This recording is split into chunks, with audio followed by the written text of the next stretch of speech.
O que é que Bohr propõe? Então, quais são os elementos do modelo de Bohr? Bohr tentou explicar, na verdade, ou tentou estudar, tentou encontrar uma maneira de conciliar a imagem que a gente faz de um átomo, o átomo de hidrogênio, com o espectro atômico observado. E lembre que, na verdade, o propósito inicial dele não era exatamente explicar o espectro atômico. O propósito inicial dele era justificar a estabilidade do átomo. Porque essa ideia de um elemento central, o núcleo central carregado positivamente, né, em torno do qual caminha um elétron carregado negativamente, a imagem planetária do átomo de hidrogênio, ela é incompatível com a mecânica, com o eletromagnetismo clássico. Porque ele já sabia, desde Maxwell, que uma partícula carregada acelerada necessariamente emite radiação eletromagnética, tá certo?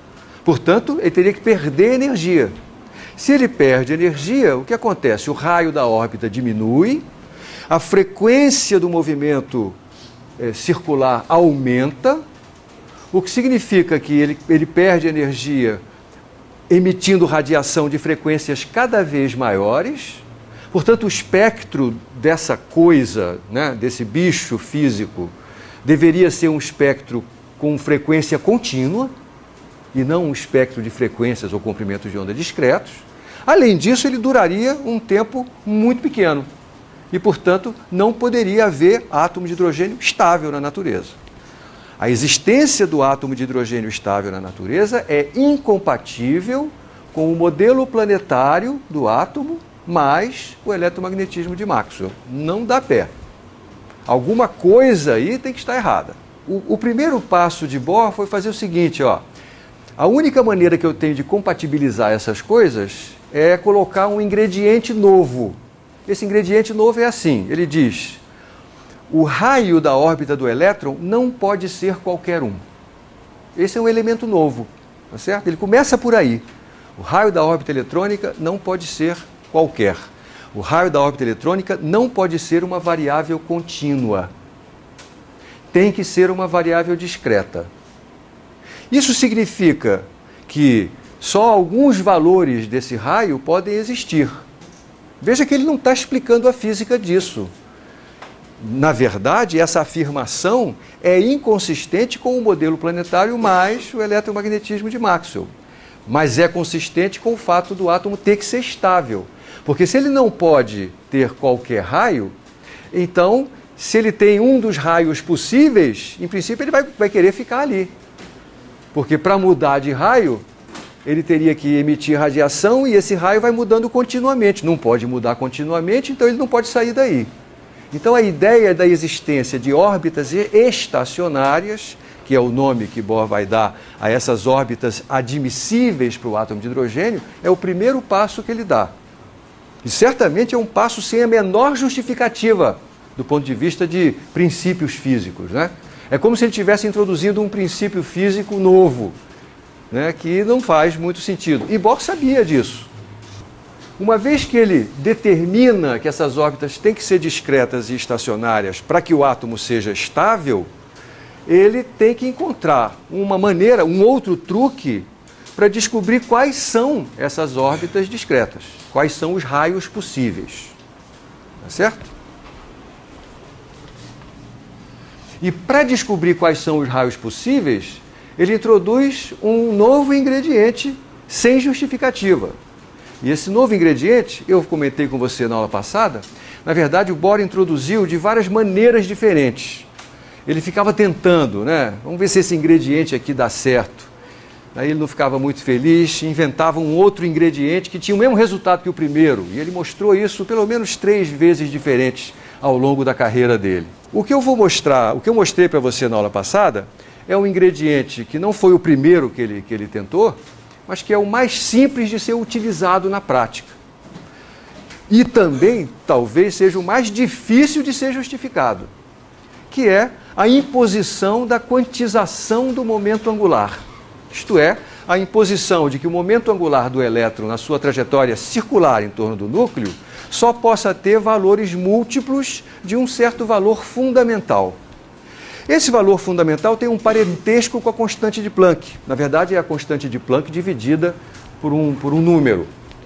Então, o Bohr propõe a quantização do momento angular na seguinte forma: que esse momento angular seja um número inteiro multiplicado por essa unidade básica, cujo símbolo é h cortado, né? E é a constante de Planck dividida por 2π, 1,05 vezes 10 a menos 34 unidades do Sistema Internacional.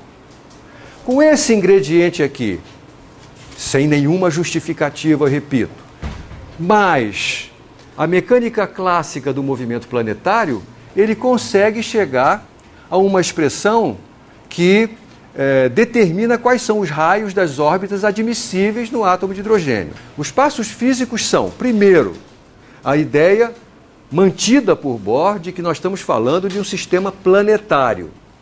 Tá certo? Ele continua visualizando o átomo com um núcleo, né, que tem uma massa muito maior do que a de um elétron que anda numa órbita circular em torno desse núcleo. Então isso ele mantém. É um ingrediente que vem da mecânica clássica. Mas ele supõe de início que a massa do núcleo seja tão maior do que a massa do elétron, nós sabemos que ela é muito maior mesmo, cerca de 2.000 vezes maior, que em primeira aproximação ele possa ignorar o movimento desse núcleo. Então ele considera o núcleo parado. A segunda lei de Newton aplicada a essa situação é a seguinte: a força de interação, que é uma força de atração coulombiana, tem que ser a responsável pelo efeito centrípeta. Essa força, ela pode ser escrita na forma. Eu estou aqui escrevendo o módulo da força, tá? Isso tem que ser igual ao produto de massa pela aceleração centrípeta, que eu espero que você relembre, v² sobre r. Cabe um parênteses. Quando a gente for levar em conta o movimento do núcleo, o fato de que a massa do núcleo não é infinita, a gente já sabe o que fazer. Basta vir nesta equação aqui e substituir a massa do elétron, que está aparecendo do lado direito, pela massa reduzida. Eu acho que pela massa reduzida desse sistema.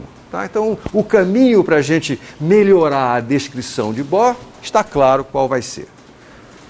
E aí, se a gente juntar isso com a imposição da quantização do momento angular, a gente chega a uma equação que determina quais são os raios de órbita possíveis. Isso se dá assim: o momento angular para uma partícula de massa m e velocidade v, que está numa trajetória circular de raio r, é simplesmente o produto m vezes v vezes r. Só isso. Isso tem que ser igual, a imposição de Bohr, a um número inteiro dessa unidade básica h cortado. O que eu tenho que fazer aqui é eliminar a velocidade entre essas duas equações. Então eu uso essa segunda equação para obter a velocidade em função do que sobra e substituí-la aqui em cima. E aí eu vou obter os raios possíveis. Pronto. E agora a gente elimina o que puder ser eliminado nessa equação e a gente vai deixar o raio solto do lado esquerdo, tudo que não é o raio do outro lado. Aqui está a expressão que a gente obtém. Isto que aparece aqui, é claro que tem que ter a dimensão de comprimento, já que n é um número, não tem dimensão. Esse comprimento que aparece aqui, nós damos um nome a ele.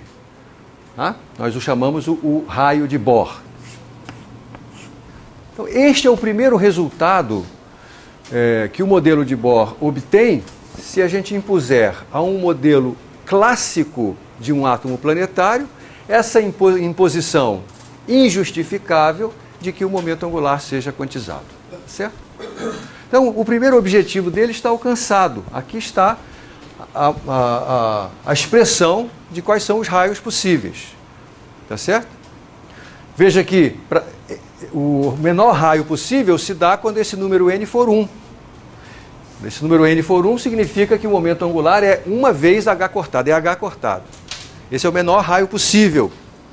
Se é o menor raio possível, ele vai estar associado também à órbita de menor energia possível.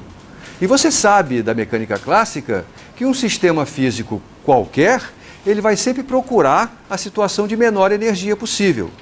Portanto, essa é a órbita, digamos, mais estável possível para o átomo de hidrogênio. Uma órbita na qual o raio do movimento eletrônico é igual ao raio de Bohr. Em angstroms, o raio de Bohr é 0,529. O que significa dizer que o diâmetro do átomo de hidrogênio, na sua configuração mais estável, é da ordem de 2 vezes isso, 1 angstrom. Então, esta é a unidade apropriada para a gente se referir a comprimentos em sistemas atômicos. Qual é a consequência da quantização do raio da órbita nas energias que esse átomo pode ter? Essas energias são menos K² sobre 2R. O sinal negativo aqui se refere ao fato de que o zero de energia potencial está sendo tomado a uma distância infinita.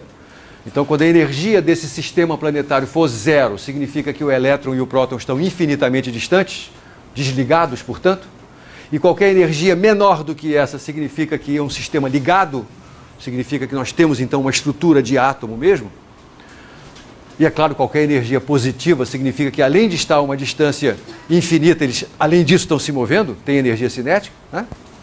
Se agora a gente levar nessa expressão os raios calculados pelo truque de Bohr, a gente chega a essa expressão que aqui está. As energias, portanto, elas dependem do inverso do quadrado desse número n, né? Esse número que aparece aqui, a gente tem os elementos para calculá-lo. Quando eu fizer essa conta aqui, vai dar um número que tem que dimensão?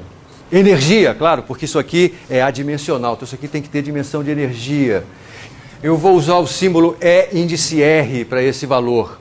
E eu vou chamar isso aqui de energia de Rydberg. Ah? Então, em termos desse símbolo, aqui estão as energias possíveis para o átomo de hidrogênio. Então, resultou da quantização de momento angular imposta por Bohr, a quantização dos raios das órbitas e a quantização dos níveis de energia.